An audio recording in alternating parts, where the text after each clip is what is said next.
शुक्लांबरधरं विष्णुं शशिवर्णं चतुर्भुजं प्रसन्नवदनं ध्यायेत् सर्वविघ्नोपशान्तये अगजाननपद्मार्कं गजाननमहार्निशम् अनेकदन्तं भक्तानाम् एकदन्तमुपास्महे। ओं गं गणपते नमः। ओं श्रीमात्रे नमः। ओं శ్రీ గురుభ్యో నమః। మా ఆది ఆస్ట్రాలజీని చూస్తున్నటువంటి మీ అందరికీ, అలాగే ఫారిన్ కంట్రీస్లో కూడా ఉంటూ నా ఆస్ట్రాలజీని చూస్తూ మా వీడియోలు చూస్తూ నన్ను ఎంతగానో ప్రోత్సహిస్తున్నటువంటి మీ అందరికీ పేరు పేరున నా హృదయపూర్వక నమస్కారాలు. అంతేకాదండి, మీకు ఈ వీడియోలు నచ్చితే సబ్స్క్రైబ్ చేయండి, షేర్ చేయండి మీ ఫ్రెండ్స్ సర్కిల్లో, అలాగే నన్ను ఆశీర్వదించండి.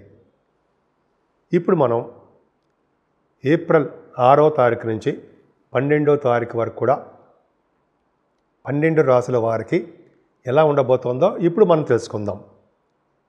ముందుగా మేషరాశి వాళ్ళకి ఒక చిన్న ఇబ్బంది ఏంటంటే 12th భావంలో ఉన్నటువంటి ప్లానెట్ పొజిషన్. అక్కడ చెప్పుకుందామండి. ముందు 2వ భావం గురించి చెప్పుకుందాం. అంటే మీ రాశి వారికి ఎప్పుడు స్పీడ్గా, డైనమిక్గా, తెలివిగా, ఆవేశపరంగా, కోపంగా చాలా మంచి మనసు కలవారు మీరు. ఆ కోపాన్ని కొద్దిగా మీ మాట పొదుపుని జాగ్రత్తగా ఉంటే చాలా అద్భుతం. ఇంకా ధనం విషయంలో అంటారా, ఏమాత్రము ఇబ్బంది పడాల్సిన అవసరం లేదండి. ఈ సంవత్సరంలో అంటే ఏప్రిల్ నెలలో 6వ తారీఖు నుంచి కూడా మీకు ఫైనాన్షియల్గా అంటే ఆర్థికంగా మీరు నిలదొక్కుంటారు. రెండోది ఏంటంటే గాయకులు, ముఖ్యంగా వాళ్ళకి చెప్పాలంటే గాయకులకి, అలాగే యాంకరింగ్ వృత్తిలో ఉన్న వాళ్ళకి కూడా మంచిగా వాళ్ళ టాలెంట్కి తగ్గట్టుగా వాళ్ళకి అవకాశాలు రావడము, కొంతమంది విదేశాలు వెళ్ళడానికి కూడా అవకాశాలు ఉన్నాయి. ఎందుకు ఉన్నాయి అంటే శుక్రుడు 12వ భావంలో ఉండడం వల్ల విదేశ పర్యటన జరగబోతోంది. అది ఖచ్చితం. విదేశాల్లో ఉంటారు.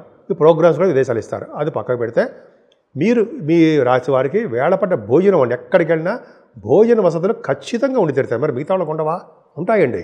అలా అని కాదు, మిమ్మల్ని పిలిచి ఆదరించి గురు ప్రభావం కదండి, అద్భుతమైనటువంటి వంటలతో మీకు బాగా మర్యాదపూర్వకంగా బ్రహ్మాండంగా ఉంటుంది. అది పక్క పెడితే ముఖ వర్చస్సు, ఆనందము ఎప్పుడు తృప్తిగా ఉంటూనే ఉంటారు. షార్ట్ జర్నీస్ కూడా ఎక్కువ చేయడానికే అవకాశాలు ఉన్నాయండి. ఏదేమైనా మీ రాశ్యాధిపతి కుజుడు నీచ స్థితిలో ఉన్నాడు. కానీ ఇక్కడ ఒక అదృష్టం ఏంటంటే 4th హౌస్ లార్డ్ కూడా కలిశాడు. చంద్రుడు అంటే 4th భావంలోనే కుజుడు ఉన్నా, అంటే 6వ తారీఖు 6th, 7th, 8th డేట్స్లో చంద్రుడు కూడా ఉన్నాడు. అంటే చంద్రమంగళ యోగం ఏర్పడింది అక్కడ. మీకు చంద్రమంగళ యోగం ఏర్పడి ఒక అద్భుతమైన సంగీత సాధనలో ఉన్న వాళ్ళకి మంచి ప్రోగ్రెస్ ఉండడము, వాళ్ళ ప్రోగ్రామ్స్ కూడా ఉండడము, అలాగే మీ తల్లి గారికి ఆరోగ్య పరిస్థితి అద్భుతంగా ఉండడము, వాహనాలు, గృహాలు, గృహ సౌఖ్యం, వాహన సౌఖ్యం, ఆభరణాలు, ఈ తల్లిగారికి ప్రేమ అద్భుతంగా చాలా చాలా బాగుందండి. ఈ వారంలో 6th నుంచి 8th వరకు కూడా బ్యూటిఫుల్గా చాలా అద్భుతంగా ఉంది. సంతానం విషయంలో ఏమాత్రం ఇబ్బంది పడరు. సంతానం వలన సౌఖ్యం కూడా పెరుగుతుంది. మీకు వాళ్ళు ఉన్నతమైనటువంటి పొజిషన్స్లోకి రావడానికి అవకాశాలు ఎక్కువ మీ సంతానం. అంతేకాకుండా కళారంగంలో ఉన్న వాళ్ళకి కూడా మంచి మంచి అవకాశాలు వచ్చి తీరుతాయి. ఏదేమైనా 6వ భావంలో కేతువుకి చంద్రుడు ఉన్నాడు. అదేంటంటే చంద్రుడితో కలిసేది కేతువు మిక్కిలి బలవంతుడైపోతాడు. కేతువు గురుదృష్టి కూడా ఉంది. అంటే ఈ విధంగా చెప్పాలంటే దీనివల్ల ఏంటంటే స్టాంపింగ్, విదేశాలు వెళ్ళే వాళ్ళకి స్టాంపింగ్ ఈజీగా అయిపోతుందండి. ముఖ్యంగా ఆడవాళ్ళకి చెప్తున్నాను, మీరు ఏ కాంపిటీషన్ ఎగ్జామ్స్లో రాసినా మీ ఎడ్యుకేషన్ తగ్గట్టుగా, అంటే సివిల్ సర్వీసెస్ కానీ, గ్రూప్స్ కానీ, లేదా మీ ఎగ్జామ్స్ కానీ అంటాం కదా, వాటిలో మీరు ఉన్నతమైన ఉత్తీర్ణత పొందుతారు. మంచి మార్కులతో పాస్ అయిపోతారు. ఖచ్చితంగా ఉంటుంది. మీ మేనమామలు బాగుంటారు. అంతేకాకుండా సంపూర్ణమైన ఆరోగ్యవంతులుగా, ఐశ్వర్యవంతులుగా ఉంటారు మీరు. అంతేకాకుండా సేవకాజనం బ్రహ్మాండంగా ఉంటారు మీకు. ఇంకా చెప్పుకుంటే చాలా ఉందండి. మీ మేనమామలకి అద్భుతంగా ఉంటుంది. ముఖ్యంగా వివాహ వేడుకలు, వివాహ శుభకార్యాలు ఇంట్లో జరిగి తీరుతాయి. మీ భార్యాభర్తల యొక్క అనురాగం, ఆప్యాయత దినదిన ప్రవర్ధమానం జరుగుతూనే ఉంటుంది. ఇంకా చెప్పాలంటే మీ అష్టమ స్థానాన్ని కూడా గురుదృష్టి ఉంది. అష్టమాధిపతి నీచలో ఉన్నాడు. అంటే తరచూ మీకు అనారోగ్య సమస్యలు రావడానికి, హెల్త్ ప్రాబ్లమ్స్, హెల్త్ ఇష్యూస్ అంటాం కదా, అవి రావడానికి అవకాశాలు ఉన్నాయి. మెడిసిన్స్ వాడవలసి వస్తూ ఉంటుంది. కానీ గురుదృష్టి ఉండడం వలన మీకు ఎటువంటి ప్రాబ్లమ్స్ ఉన్నాయి, అనారోగ్య సమస్యలు వచ్చినా వాటి నుంచి బయటపడి తీరుతారు. అంతేకాకుండా గురుదృష్టి ఉండడం వల్ల, అష్టమ స్థానానికి గురుదృష్టి ఉంటే ఈ కోర్ట్ రిలేటెడ్ కానీ, లా రిలేటెడ్ సంబంధించిన ప్రాబ్లమ్స్ ఏమైనా ఉంటే భగవంతుడి దయ వల్ల మీకు మంచి శుభవార్తలు జరుగుతాయి ఉంటారండి. అంతేకాకుండా సేవకాజనం బ్రహ్మాండంగా ఉంటారు. కాకపోతే ఇక్కడ ఏమవుతుందంటే చదువు విషయంలో మీరు ఆటంకాలు ఆలస్యాలు ఎదురవుతాయి విదేశాలు వెళ్ళడానికి. ఎందుకని శని భాగ్యస్థానాన్ని చూడడం వలన కొద్దిగా మీకు విదేశాలు వెళ్ళడానికి ప్రాబ్లం అవుతుంది. లేట్ అవుతుంది తప్ప, అంటే లేట్ అవుతుందా డినై మాత్రం కాదు. డినై ఏంటంటే జరగకుండా ఉండదు, జరిగి తీరుతుంది. కొద్దిగా లేట్ వెళ్తారు, విదేశాలు వెళ్తారు. అలాగే మీ బిజినెస్లో కూడా చిన్న చిన్న ప్రాబ్లమ్స్ వస్తుంటాయి, ఆలస్యాలు అయిపోతూ ఉంటాయి.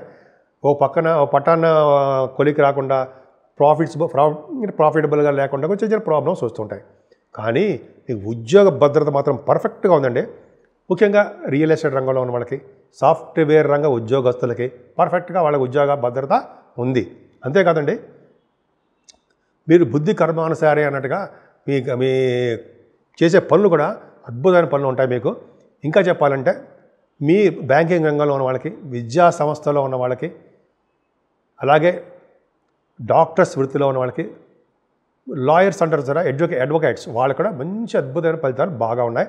కొత్త వాళ్ళందరికీ ఉద్యోగ అవకాశాలు, అప్లై చేసే వాళ్ళకి ఉద్యోగ అవకాశాలు ఉన్నాయి. ఏదైనా 12వ భావం ఇందా చెప్తాను కదా, 12వ భావంలో రవి బుధులు, అలాగే శుక్రశనులు, రాహు మంచిది కాదండి. మీ వే ఆఫ్ థింకింగ్ మారిపోతూ ఉంటుంది. చెడు అలవాట్లు, చెడు స్నేహితులు ఉండడము, చిన్న చిన్న ఇబ్బందులు పడ్డము జరుగుతుంది. ప్రయాణాలు ఉంటాయి, కష్టపడవలసి వస్తుంది. కొద్దిగా మీరు మీ ఫ్రెండ్స్ సర్కిల్లోనూ, మీ బంధువుల దగ్గర, అయితే బయట ఉండే చోట మీరు కొద్దిగా జాగ్రత్తగా ఉండాలి. మీకు మిమ్మల్ని కాపాడుకుంటూ ఉంటూ సెల్ఫ్ డిసిప్లిన్గా ఉంటే ఈ వారం మొత్తం కూడా చాలా బాగుంది. మీరు ముఖ్యంగా పూజించవలసిన దేవుడు సుబ్రహ్మణ్యుడే. సుబ్రహ్మణ్య స్వామి ఆరాధన, అష్టోత్తరము ఇవన్నీ చేసుకుంటూ ఉంటే ఈ వారం మొత్తం కూడా మీకు చాలా బాగుంటుంది. మనకి ఉగాది తర్వాత మొట్టమొదటి వచ్చే పండుగ శ్రీరామనవమి అండి. శ్రీరామచంద్రుడు, భద్రాద్రి రాముడు. నేను ఆ ఏరియాలో కూడా నేను చేశాను. 34 సంవత్సరాలు అక్కడే ఉన్నాను నేను. కొత్తగూడెంలో చేసినప్పుడు భద్రాచలం వెళ్తూ ఉండేవాళ్ళం. సరే, అది పక్కన పెడితే శ్రీరామచంద్రుడు అంటే నాకు బాగా ఇష్టం. ఆయన్ని ఎవరు వచ్చినా శ్రీరామచంద్రుడి దర్శనం చేయించేవాడిని. ఆ పక్కకు పెడితే మనకి ఉగాది ఈ నెల 30వ తారీఖు వస్తుంది. దాని తర్వాత వచ్చే మొట్టమొదటి పండగ 6వ తారీఖుని మనం చేసుకునేది ఆంధ్ర తెలంగాణలలో అన్ని రాష్ట్రాల్లోనూ, ముఖ్యంగా మన ఇండియాలో కూడా చేసుకునేది అద్భుతమైన పండగ శ్రీరామనవమి. ఫస్ట్ పండగ అదే. సో ఆ రోజుని తెల్లవారుజామున లేచి తలంటే స్నానం చేసుకొని శ్రీరామచంద్రుడి యొక్క దర్శనము చేసుకుని ఇంట్లో శ్రీరామచంద్రుడి యొక్క అష్టోత్తరాలు చేసుకుంటూ, అలాగే పానకము వడపప్పు నైవేద్యం పెట్టడం అది ఇంపార్టెంట్ అండి. పానకం వడపప్పు ఎవరైతే నైవేద్యం శ్రీరామచంద్రుడికి పెడతారో వాళ్ళ భార్యాభర్తలు అనురాగం ఆప్యాయత అలా పెనవేసుకుని ఉంటారని మా పెద్దలు నాకు చెప్పారు. సో ఈ విధంగా మనం శ్రీరామచంద్రుడికి ఆ రోజు మనం శుభ్రంగా చక్కగా నీట్గా స్వామివారి యొక్క దర్శనం గుళ్ళకెళ్ళి చేసుకుందాం.